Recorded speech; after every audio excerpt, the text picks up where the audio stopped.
दोस्तों नमस्कार, आपका अपना ही चैनल सिटी राजा में आपका स्वागत है। आज का वीडियो काफ़ी इम्पोर्टेंट है। आज हम लोग राष्ट्रीय पार्क एवं पक्षी अभयारण्य को देखते हुए उनसे रिलेटेड जो बार-बार सीटेट में क्वेश्चंस आते हैं, उनको कंप्लीट करेंगे। काफ़ी इम्पोर्टेंट वीडियो है। चैनल पे आपको 2011 से लेकर 21 तक का previous year paper and detail class content दोनों को कंबाइनली कर लेंगे। इस बार का सीटेट स्मूथली ट्रिकी वे मैजिकल तरीके से फर्स्ट अटेम्प्ट में आप निकालोगे। सीटेट का बनना है राजा। सब्सक्राइब करें सीटेट राजा। देखेंगे राष्ट्रीय पार्क एवं पक्षी अभयारण्य Jim Corbett national park Uttarakhand में है। जिम कॉर्बेट उत्तराखंड में है और यह हाथी बाघ यहाँ पे पाए जाते हैं। काफी इंपॉर्टेंट है। जिम कॉर्बेट उत्तराखंड में है। घाना घाना कहाँ पे है? राजस्थान के भरतपुर में घाना पक्षी विहार है, जो कि केवला देव घाना पक्षी अभयारण्य है, जो एक मंदिर केवला देव के नाम से वहाँ पे फेमस है। यह भरतपुर में है। नोट डाउन करेंगे। काजीरंगा काजीरंगा काफी इंपॉर्टेंट है और इनसे क्वेश्चंस काफी सीटेड में आ चुका है। काजीरंगा राष्ट्रीय पार्क एक सींग वाला गेंडा के लिए काफी फेमस है और हाथी और चीता के लिए। तो एक सींग वाला गेंडा सीटेड में ये क्वेश्चंस आ भी चुका था। नोट डाउन करेंगे। अब देखेंगे गिर गिर राष्ट्रीय पार्क गुजरात जूनागढ़ चीता और बब्बन शेर के लिए गिर राष्ट्रीय पार्क फेमस है। कहाँ पे? गुजरात का जूनागढ़ चीता बब्बन शेर के लिए फेमस है। अब देखेंगे सुंदरबन सुंदरबन 24 परगना पश्चिम बंगाल में चीता के लिए फेमस है। सुंदरबन काफी नोट डाउन करेंगे। इंपॉर्टेंट पॉइंट है। 24 परगना पश्चिम बंगाल। अब देखेंगे बांदीपुर बांदीपुर राष्ट्रीय पेख मैसूर कर्नाटक हाथी और चीता के लिए फेमस है। बांदीपुर कहाँ पे? कर्नाटक हाथी और चीता के लिए फेमस है। हजारीबाग जो कि बिहार में है, वो चीता के लिए। हजारीबाग बिहार में यह जो है, बिहार में चीता के लिए फेमस है। काफी इंपॉर्टेंट है। कुछ इंपॉर्टेंट पॉइंट ले लेंगे। महत्वपूर्ण कुछ पॉइंट। देश में सबसे अधिक राष्ट्रीय पार्क मध्य प्रदेश में, उसकी संख्या कितनी है? 9 है। नोट डाउन करेंगे। सबसे अधिक पूरे देश में मध्य प्रदेश में 9 राष्ट्रीय उद्यान है। देश का सबसे छोटा राष्ट्रीय park south button Andaman Nicobar में है। सबसे छोटा। नोट डाउन करेंगे। और देश का सबसे बड़ा राष्ट्रीय पार्क हिमिस लेह जम्मू व कश्मीर में है। सबसे बड़ा लेह जम्मू और कश्मीर में पार्क हिमिस है। काफी नोट डाउन करेंगे। इंपॉर्टेंट पॉइंट है। अब कुछ से क्वेश्चन को सॉल्व करते हैं। किस राज्य में काजीरंगा वन्यजीव विहार स्थित है? तो हम लोगों ने देखा था काजीरंगा असम में है और वो एक सींग वाले गेंडे के लिए काफी फेमस है। एक सींग वाले गेंडे के लिए जो है काजीरंगा काफी फेमस है। नोट डाउन करेंगे। बांदीपुर प्रोजेक्ट टाइगर रिजर्व किस राज्य में स्थित है? बांदीपुर हम लोगों ने भी पढ़ा था। बांदीपुर कहाँ पे है? बांदीपुर कर्नाटक में है। नोट डाउन करेंगे। Bandipur project tiger reserve Karnataka में स्थित है। अब क्वेश्चन नंबर 3 लेंगे। कान्हा राष्ट्रीय उद्यान किस राज्य में स्थित है? तो कान्हा छत्तीसगढ़ मध्य प्रदेश असम राजस्थान। तो कान्हा जो है मध्य प्रदेश में स्थित है। नोट डाउन करेंगे। राष्ट्रीय उद्यान कान्हा मध्य प्रदेश में स्थित है। भारत का सबसे बड़ा बाघ अभ्यारण्य काफी इंपॉर्टेंट पॉइंट है। भारत का सबसे बड़ा बाघ अभ्यारण्य नागार्जुन है। नोट डाउन करेंगे। सबसे ज्यादा बाघ वहां पे उपलब्ध है। अब देखेंगे गिर गिर के लिए शेरों को रखे जाने हेतु किस राष्ट्रीय पार्क अभ्यारण्य का चयन किया गया? नोट डाउन करेंगे। गिर के लिए पेच कान्हा बंधवगढ़ या पालपुर पालपुर को सेलेक्ट किया गया था। नोट डाउन करेंगे। काफी इंपॉर्टेंट क्वेश्चंस हैं। केवला देव घाना पक्षी विहार कहाँ स्थित है? केवला देव जी हाँ, केवला देव जो एक मंदिर के नाम से फेमस था, वो भरतपुर राजस्थान में स्थित है। काफी इंपॉर्टेंट क्वेश्चंस हैं। क्वेश्चन नंबर 7 लेंगे। जिम कॉर्बेट राष्ट्रीय उद्यान कहाँ पे स्थित है? जिम कॉर्बेट उत्तराखंड में स्थित है। नोट डाउन करेंगे। जिम कॉर्बेट कहाँ पे स्थित है? उत्तराखंड में। अब दुधवा राष्ट्रीय उद्यान कहाँ स्थित है? दुधवा जो है उत्तर प्रदेश में स्थित है। काफी इंपॉर्टेंट क्वेश्चंस हैं। अब फिर से काजीरंगा काजीरंगा राष्ट्रीय पार्क किस पशु हेतु जाना जाता है? काफी नोट डाउन करेंगे। चीता हाथी एक सींग वाला गेंडा वो फेमस है। एक सींग वाला गेंडा के लिए काजीरंगा काफी फेमस है। और एक इंपॉर्टेंट क्वेश्चन तो बार बार सीटेट में पूछा जाता है, काफी नोट डाउन करेंगे। तैरने वाला फ्लोटिंग नेशनल पार्क यानी कि तैरने वाला पार्क कहाँ पे है? तो तैरने वाला पार्क मणिपुर में है। जी हाँ दोस्तों। आगे जल को लेंगे। पृथ्वी का जल का प्रतिशत 71% स्थल और 29% है। जल का प्रतिशत कितना? 71 और स्थल का 29 है। काफी इंपॉर्टेंट है। अब जल को देखेंगे। सी जल मतलब समुद्र का पानी 97%, फ्रेश पानी 2.5% है। ग्लेशियर में 60% है। ग्राउंड वाटर यानी कि पृथ्वी के नीचे 30% है। लेक रिवर में 10% है, काफी इंपॉर्टेंट है। फ्रेश पानी की संख्या 2.5 है, काफी इंपॉर्टेंट क्वेश्चन है। साफ पानी की संख्या 2.5 2.5% ही है जो हम पी सकते हैं, काफी इंपॉर्टेंट है। 21वीं एजेंडा 1992 में ब्राजील में यूएन कॉन्फ्रेंस में विश्व जल दिवस मनाने का निर्णय हुआ था। 1992 ब्राजील में। 1993 में पहली बार 22 मार्च को विश्व जल दिवस मनाया गया था। नोट डाउन करेंगे, यह ब्राजील में हुआ था। और 22 मार्च को वाटर डे मनाने का निश्चय किया गया। अब देखेंगे जल के उपयोग, ये तो सभी को पता जल का उपयोग क्या क्या है। जल के उपयोग खाने पीने तथा शारीरिक क्रियाओं के लिए है। गर्म पानी का स्रोत मणिकर्ण कुल्लू में उन्हें प्राकृतिक गीजर भी कहते हैं। जी हाँ, नोट डाउन करेंगे, गर्म पानी का स्रोत कहाँ पे है? कुल्लू में है, जहाँ पे मणिकर्ण है, उन्हें प्राकृतिक गीजर भी कहते हैं, वहाँ गर्म पानी निकलता है। नोट डाउन करेंगे, क्या प्रकृति का काफी करिश्मा है। अब देखेंगे 1 किलोमीटर गेहूं उत्पादन हेतु 1500 लीटर पानी चाहिए, काफी इंपोर्टेंट पॉइंट है। 1 किलो गेहूं उपजाने के लिए 1500 लीटर पानी का होना आवश्यक है। शहर व नदियों का नाम देख लेंगे हम। सिटी यहाँ पे है, रिवर यहाँ पे है। यहाँ पे किस शहर में क्या फेमस है? यहाँ पे दिल्ली होगा, दिल्ली में यमुना, आगरा में भी यमुना, लखनऊ में गोमती, पटना में गंगा, उज्जैन में शिप्रा नदी फेमस है। काफी इंपॉर्टेंट पॉइंट है, काफी नोट डाउन करेंगे। अब देखेंगे वन के बारे में कुछ इंपॉर्टेंट पॉइंट। भारत में 23% 81% भूमि वन पे है, जो कि 7.83 करोड़ हेक्टेयर भूमि पे है। भारत का स्थान विश्व में 10वां तथा एशिया का चौथा है। विश्व में 10वां है और एशिया का चौथा स्थान है वन के लिए, काफी इंपॉर्टेंट पॉइंट है।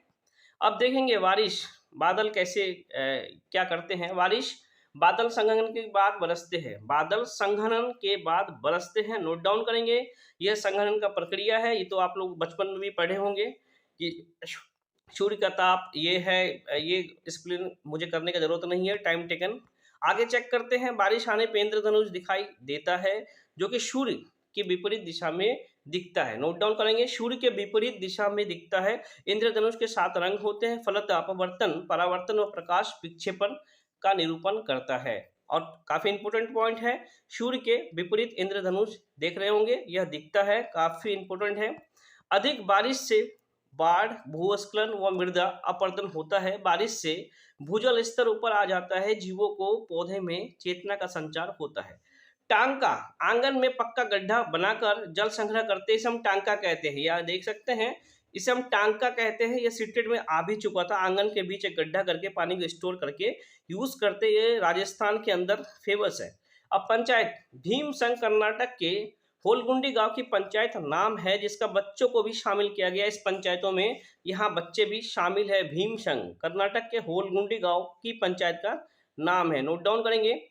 अल बरूनी को देख ले। अल बरूनी नामक यात्री कहाँ से आए थे? उज्बेकिस्तान से आया था। इनसे क्वेश्चंस भी सीटेट में आ चुका है। 1973 में अल बरूनी ने 1000वें जन्म दिवस पे भारत सरकार ने डाक टिकट जारी किया था। कब? 1973 में। और अल बरूनी का 1000 मतलब 1000वां जन्मदिन पे भारत सरकार ने इनका डाक टिकट जारी किया। इससे भी क्वेश्चंस आ चुका था।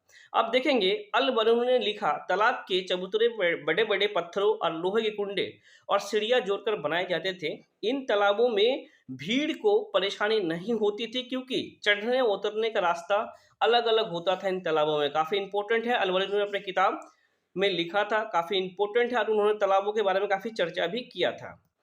अब इतिहास के कुछ स्रोत को देख लेंगे। इतिहास, अध्यापक बच्चे को इतिहास का ज्ञान कराने हेतु इतिहास के स्रोत जैसे अल बरूनी की किताब, इमारतें, दस्तावेज, सिक्के, चित्र आदि के बारे में बताए, ये देखेंगे, इनसे टीचर्स बच्चे को बताएंगे।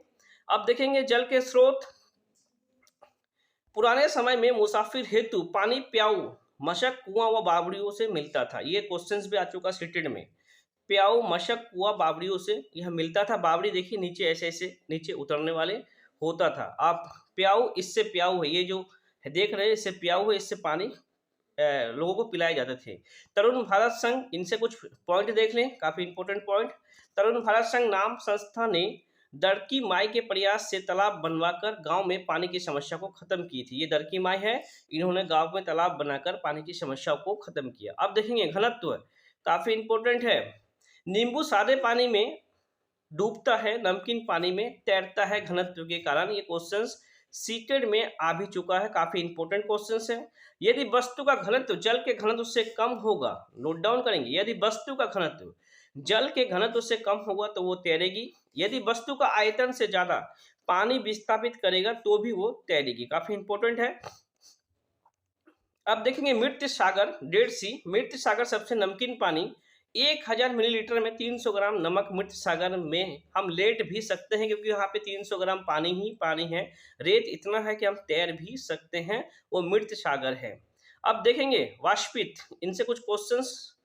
पानी गर्म करते समय वाष्पित होता है, यह हर ताप पे हो सकता है। नोट डाउन करेंगे, काफी इंपॉर्टेंट पॉइंट है। अब देखेंगे इनसे क्वेश्चंस तो बार बार रिपीट होता है। कुएं सूखने का वजह, मोटर लगाकर पानी निकालना, तालाब का ना होना जिनमें पानी इकट्ठा होता है, जमीन को सीमेंट से पक्का करना, यह कुआं सूखने का पॉइंट है। और इनसे सीटेड बार बार क्वेश्चंस पूछती है। अब देखेंगे नदी पर बांध बनाने से हानियां क्या क्या है। गांव वाले का विस्थापन, आर्थिक समस्या, पर्यावरण की समस्या, वन्य जीव का विनाश होता है। और नदी पे बांध के लाभ क्या है, बिजली उत्पादन, बाढ़ पे नियंत्रण, नहर का निकलना। काफी इंपॉर्टेंट है। अगर आप अभी इनसे क्वेश्चंस लेंगे, क्वेश्चन नंबर 1 लेंगे, पुराने जमाने में कई जगह बावड़ियां बनाई जाती थी, इसका मुख्य कारण क्या था। पानी की कमी, बिल्कुल नहीं। एनसीईआरटी का नोट्स पे प्यासे यात्री को पानी पिलाने का बहुत अच्छा काम है, अपना प्रभाव जमाने के लिए नहीं, उपयुक्त में से कोई भी नहीं। नोट डाउन करेंगे, मैं आपको फिर से दिखा दूं ताकि आपको कंफ्यूजन क्लियर हो। यहाँ पे देखेंगे जल के स्रोत क्या क्या थे। पुराने समय में मुसाफिर हेतु पानी प्याऊ, मशक, कुआं, बावड़ियों से मिलता था। ये प्याऊ है, ये बावड़ी है। नोट डाउन करेंगे। तो पानी की कमी, कुछ बच्चे तो उस क्वेश्चन में पानी की कमी, क्योंकि उन्होंने एनसीईआरटी से नहीं अगर आप तैयारी करोगे तो इसीलिए क्वेश्चंस जरूर गलत। पानी की कमी नहीं होगा। प्यासी यात्री को पानी पिलाना बहुत अच्छा काम है। नोट डाउन करेंगे। क्वेश्चन नंबर 2 लेंगे, पहाड़ों में पानी का प्रमुख स्रोत क्या होता है। नोट डाउन करेंगे। पहाड़ों में नदी, नहर नहीं, चश्मा, उसे चश्मा कहते हैं जहाँ पे पानी स्टॉक होता है। वर्षा जल भी नहीं। पहाड़ों में पानी जो जमा होता है, एक चश्मा, एक गड्ढे के स्वरूप होता है, उसमें पानी स्टोर होता है, उसे हम चश्मा कहते हैं। काफी नोट डाउन करेंगे। क्वेश्चन नंबर 3 लेंगे, तरुण संघ नामक समूह संबंधित किनसे है। आर्थिक रूप से कमजोर वर्ग के बच्चे के लिए निःशुल्क कोचिंग कक्षाएं चलाना, ऐसा भी नहीं, पुराने झीलों का पुनर्निर्मित करने से अभी हम लोगों ने रेडी किया है। नोट डाउन करेंगे। मृत सागर क्या है, ये भी क्वेश्चन सीटेड में आ चुका है। मृत सागर क्या है। ऐसा सागर ज्वार भाटा बहुत तीव्र गति से होता है, ऐसा नहीं है। या ऐसा सागर जहाज चलाना खतरनाक है, ये नहीं। ऐसा सागर जिनका पानी जहरीला होता है, सॉरी, ये भी नहीं। ऐसा सागर जो सभी महासागरों से ज्यादा नमकीन है। नोट डाउन करेंगे। ऐसा सागर जो सभी महासागर व सागरों से ज्यादा नमकीन है। 1000 लीटर में 300 ग्राम वहां नमक पाया जाता है। नोट डाउन करेंगे। अब देखेंगे अलबरूनी, अलबरूनी का यात्रा का विवरण के बारे में असत्य कथन को चूज करिए, यानी कि नेगेटिव। भारत के लोग तालाब बनाने में माहिर थे, बिल्कुल है। पत्थर में लोहे कुंडे और सीढ़ियां को जोड़कर तालाब के चारों ओर चबूतरा बनाए जाते थे, बिल्कुल सही है। तालाब की सीढ़ियां चढ़ने और उतरने के लिए एक ही होती थी, नहीं, एक नहीं थी। चढ़ने के लिए अलग थी और उतरने के लिए अलग थी। अलबरूनी उज्बेकिस्तान से भारत आया था, बिल्कुल सही। नेगेटिव पॉइंट सी है, नेगेटिव नेगेटिव, भाई भाई। नोट डाउन करेंगे, काफी इंपॉर्टेंट पॉइंट है। अब लेंगे सीढ़ीदार कुआं अथवा बावड़ी से संबंधित निम्नलिखित कुछ कथन चुनते हैं। वह जल भंडारण संरक्षण की पारंपरिक व्यवस्था है, ठीक है, ये सही है। सामुदायिक स्रोत के रूप में उनका प्रयोग होता है, जी बिल्कुल सही। उनका निर्माण मुख्यतः वर्षा रहित राज्यों में होता है, बिल्कुल सही। राजस्थान में ये ज्यादा पाए जाते थे। उनमें केवल सदूषित जल होता है, ये कोई इंपॉर्टेंट नहीं है कि उनमें सिर्फ सदूषित जल ही होता है। ए बी सी हमारा सही होता है। नोट डाउन करेंगे, काफी इंपॉर्टेंट क्वेश्चन है। अब फिर से अलबरूनी जिस देश से आया था उसका नाम क्या है। अलबरूनी उज्बेकिस्तान से आया था। दोस्तों ये क्वेश्चन सीटेड में आ चुका है, उसी क्वेश्चन को सिलेक्ट करके बनाया गया है। अब देखेंगे हम सभी लोग पुराने लोगों कुएं को देखते हैं, और जो अब कुआं सूख गया है, निम्नलिखित में से कुआं सूखने का संभावित सही कारण क्या है। जिन झीलों तालाबों में वर्षा का पानी इकट्ठा होता था वो अब नहीं है, बिल्कुल सही। पेड़ के आसपास के क्षेत्र की जमीन अब कोलतार सीमेंट से ढक गया, बिल्कुल सही, कोलतार और सीमेंट से ढक गया। कुएं का कोई उपयोग नहीं करता क्योंकि हर घर में टोटियां लगी है, ये कोई तथ्य नहीं है। भूमिगत पानी को खींचने के लिए कई विद्युत मोटर चलित पंप लगाए गए हैं, बिल्कुल सही है। A B D, option A B D, option 4 में मुझे मिलता है। काफी नोट डाउन करेंगे। दोस्तों नेक्स्ट वीडियो हम भोजन के बारे में और उनसे रिलेटेड क्वेश्चंस को भी सॉल्व करेंगे। चैनल पे आपको 2011 से लेकर 21 तक का previous year paper and detail class content दोनों को कंबाइंडली कर लोगे। इस बार का सीटेट स्मूथली ट्रिकी वे मैजिकल तरीके से फर्स्ट अटेम्प्ट आप निकालोगे। सीटेट का बनना है राजा, सब्सक्राइब करें सीटेट राजा। जय हिंद जय भारत।